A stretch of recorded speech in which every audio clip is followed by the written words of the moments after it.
A red wave of white women voted for Republican candidates during the 2022 midterms, despite their support to uphold Roe v. Wade when it was overturned. The reversal of Roe v. Wade earlier this year saw an outpouring from women, particularly white women, calling for the government to stop it, stop interfering with the right to choose. This Twitter user made it clear what these numbers meant. 8% more white women voted Republican this time than they did in 2018. After SCOTUS obliterated their right to abortion and is threatening to kill contraception. If you're wondering if voting against your own interests in order to preserve white supremacy is still a thing. Yep, seems like it is. You can even have your rights taken away, and in the very face of that, say, well, I still would like to support these old, horrible ways of being and not let our nation and just the world evolve forward. White women accounted for 37% of voters, and over half of them voted red, 53%. You can see that right there here on your screen. 53% voting Republican. Unreal, whereas 88% of black voters voted Democrat, only 10% going Republican, and a third of Latino voters going to Republicans, just over a third of Asian Americans as well. Let's not forget that white women also came out in droves to support Trump. About 52% of them voted for Trump in the 2016 presidential election. More than half supported the grabber himself. As the Washington Post noted, in the past 18 presidential elections, they have repeatedly voted for the Republican candidate, breaking only for Lyndon B. Johnson and for Bill Clinton's second term. That's right, thank you. As political scientist Jane Junn wrote in 2016, the elephant in the room is white and female, and she's been standing there since 1952.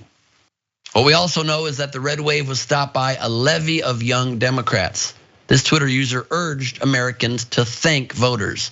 Victor She writes, new data confirms 18 and 29-year-olds voted for Democrats more than any other age group yesterday. Young people literally prevented a red wave and saved Democrats, full stop. If you know a young voter, please thank them. And it's so true, if young people came out in even bigger numbers, they would quickly overturn the rest of the electorate in voting power and literally control the future of the country that quickly. But they don't come out, especially not in midterms. So whatever amount did come out, numbers still trickling in, might have saved our democracy. Yasmin, very confusing behavior. What's your take on this?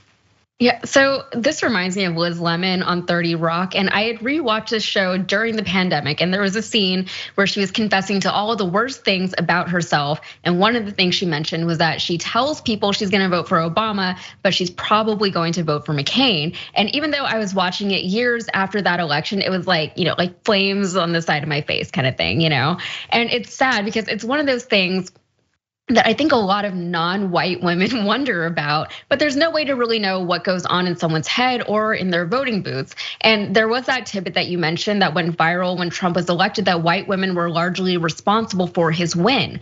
You can't have it both ways. You can't always, unfortunately, protect your own comfort while claiming to fight for the rights of others. And for a lot of us, it feels like a betrayal. It's like they want all the accolades and all the attention and all of the praise for being, helpful or considerate or empathetic to others.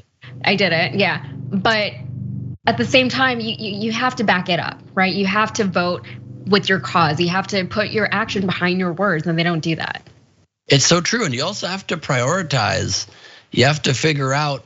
It's just so mind-boggling to me. It's that, of course, the economy is important. Of course, no one likes inflation, but it's largely caused by global market forces. It's caused also by corporate greed, and the president can do more to rein in profits during a time of war, during a time of difficulty in our country, or even still technically in a state of emergency over COVID. There are things he can do to rein it in more, and he should do so.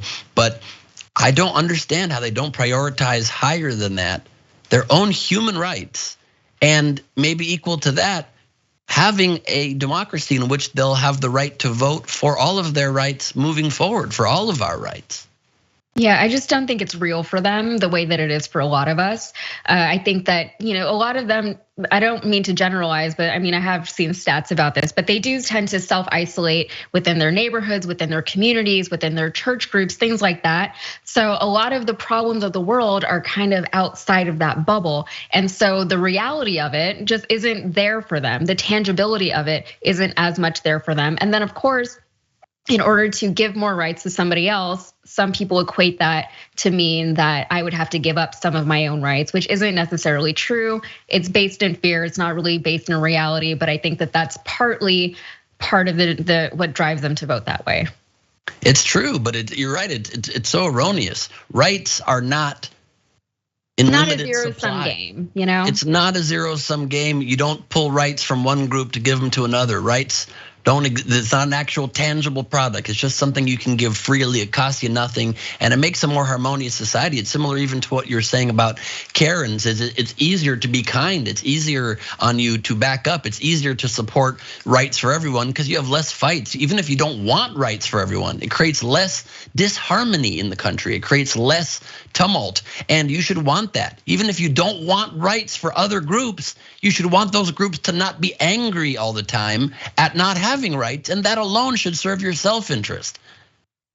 Yeah, it's so funny. Even if you don't want other people to have rights, yeah, it's just like my life would be so much easier if people were less angry all the time, So the less angry people there are, the better it is for everyone. That's it. 100%. I talk about that in my stand-up special, The Mad King. I say about how, look, you're never gonna stop everybody from being racist, from being bigoted. There will always be bigoted people.